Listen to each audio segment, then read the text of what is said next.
Summertime and the living's easy. Wow, what the hell was that? It's prickly. Just a thistle. So I'm out here enjoying these amazing solar rays, and I thought I'd shoot a video from the park. I put it in the exact same spot. What the hell?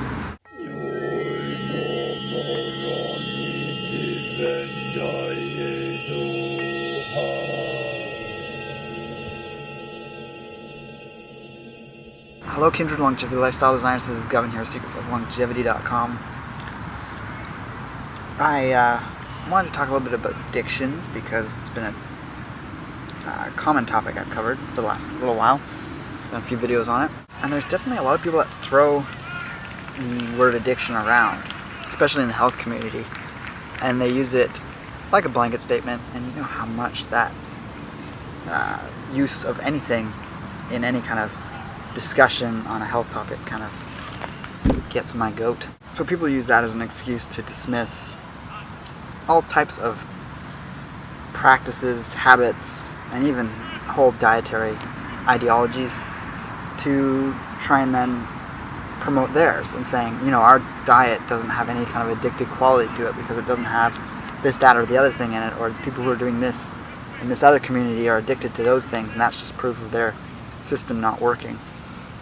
But once again, it's a logical fallacy, because anything can be a habitual addiction.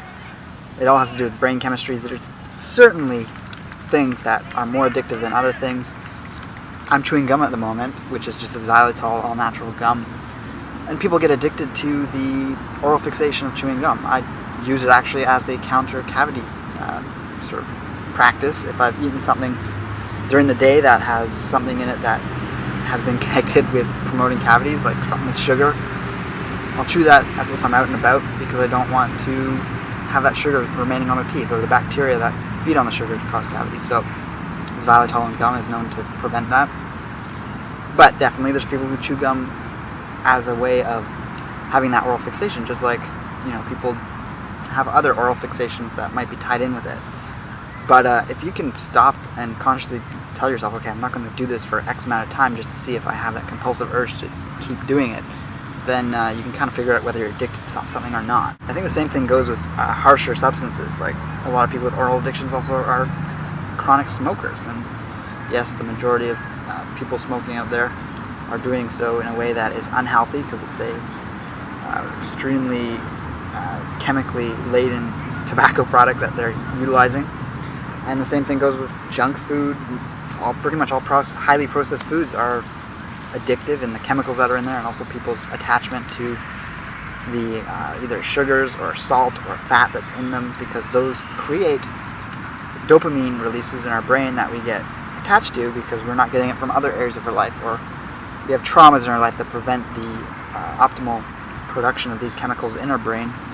So that's how we get our happiness, that's how we get our fulfillment, and that's how we feel satiated.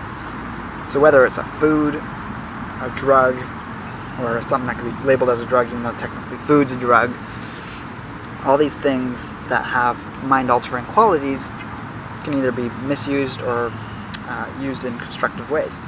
So definitely things that are of a more highly processed, chemically laden nature are not healthy for us. So whether you're actually addicted to them or not, the use of them is not optimal.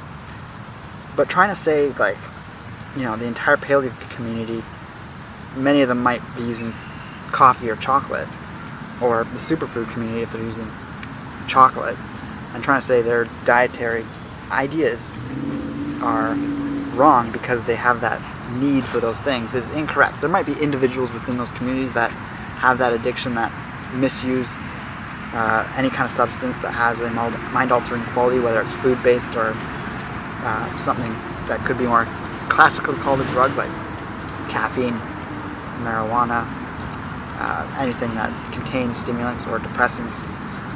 But then again, there's also the proper use of these things in the context of the known health benefits of these things. So I guess what I'm getting at here is those three common sort of flavors or tastes that really give us that mouthfeel that makes us addicted to foods, and then can then be ascribed to diet, is the sugar, fat, and also the salty flavor. these things have been utilized by, obviously, the processed food industry to create products for us to become addicted to. Those who develop addictions then become dependent on them. And then comes in the unhealthy aspects of those things.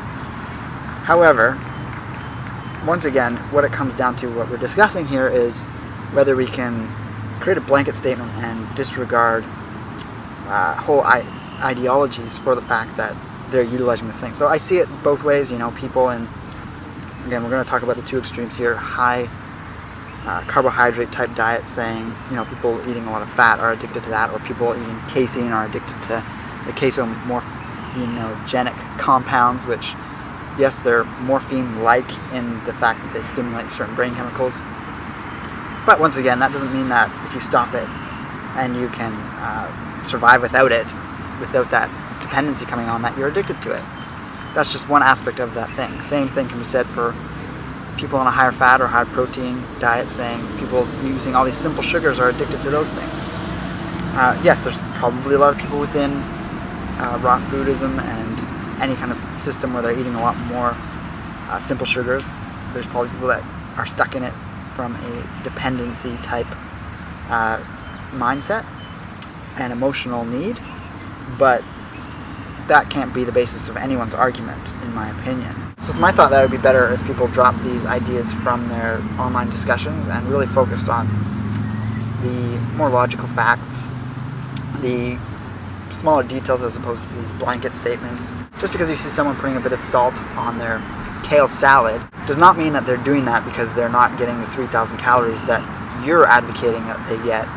And it might just mean that they enjoy having salt on their food and they recognize the health benefit of that. So then you have to argue the pros and cons of salt consumption, not dismissing their stance because they're having salt and saying that they're using that because they're not getting enough calories. Because whether or not you have salt in your food, if you're not getting enough calories, you're not getting enough calories. So your argument should be able to be based on that, as opposed to using this dismissal based on their use of some sort of substance, whether it's a fat, a salt, cigarettes, caffeine, marijuana, whatever it is. So please do understand that. Develop your tactics in these types of discussions, and be more accepting of people with alternative views. Yes, you can challenge their views, but do so from a higher thinking type perspective, and avoid the blanket statements, avoid the dismissal, and we're going to have better and more interesting, engaging discussions that actually further each other's arguments and further each other's knowledge in the health community. So let me know what you think about this video in the comments below, and with that, I'll talk to you next time. Take care and embrace life without limits.